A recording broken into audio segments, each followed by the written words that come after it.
റെക്കോർഡുകൾ സൃഷ്ടിക്കുകയും അത് സ്വയം താർക്കുന്ന ഒരു പ്രവണതയാണ് ലോക എന്ന സിനിമയിലൂടെ മലയാള പ്രേക്ഷകർ കാണുന്നത്.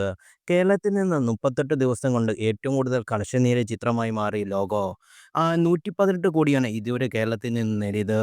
മോഹൻലാൽ ചിത്രം തുടരും, മഞ്ഞുമൽ ബോയ്സ്, എമ്പുരാൻ എന്നീ ചിത്രങ്ങളുടെ എല്ലാ റെക്കോർഡുകളും തകർത്താണ് ലോഗോ ഈ നേട്ടം കൈവരിച്ചിരിക്കുന്നത്. മലയാളം ഇൻഡസ്ട്രി ഹിറ്റ് ഏറ്റവും കൂടുതൽ കളക്ഷൻ നേടിയ ഡബ്ബ് ചിത്രം, തെലുങ്കിൽ ഏറ്റവും കൂടുതൽ ഉള്ള കളക്ഷൻ, ആഗോളതലത്തിൽ ഏറ്റവും കൂടുതൽ മാർക്കറ്റ് ഷെയർ, ബുക്ക് മൈ ഷോയിൽ ഏറ്റവും കൂടുതൽ ടിക്കറ്റ് വിറ്റ റെക്കോർഡുകൾ, ഏറ്റവും കൂടുതൽ ആളുകൾ തിയേറ്ററിൽ കയറിയെത്തിയ റെക്കോർഡ്, ആദ്യം 300 കോടി മലയാള ചിത്രം എന്നിങ്ങനെ നിരവധി റെക്കോർഡുകളാണ് ലോക ഈ 38 ദിവസങ്ങളിൽ നേടിയിരിക്കുന്നത്. 5 ഭാഗങ്ങളായ ഒരു വമ്പൻ ഫാന്റസി സിനിമാറ്റിക് യൂണിവേഴ്സായിട്ടാണ് ആദ്യ ഭാഗത്തിൽ എത്തുന്ന ഈ ബിഗ് ബഡ്ജറ്റ് ചിത്രത്തിൽ ചന്തു സലീംകുമാർ, അരുൺ കുര്യൻ, ശരത് സഭ, നിശാന്ത് സാഗർ, വിജയരാഘവൻ എന്നിവരും തിളങ്ങുന്നിട്ടുണ്ട്. ഇവർക്കൊപ്പം ദുൽഖർ സൽമാൻ, ടൊവിനോ തോമസ്, സണ്ണി വെയിൻ എന്നിവരെ ത്രസിപ്പിക്കുന്ന അതിഥി വേഷം ശ്രദ്ധ നേടി.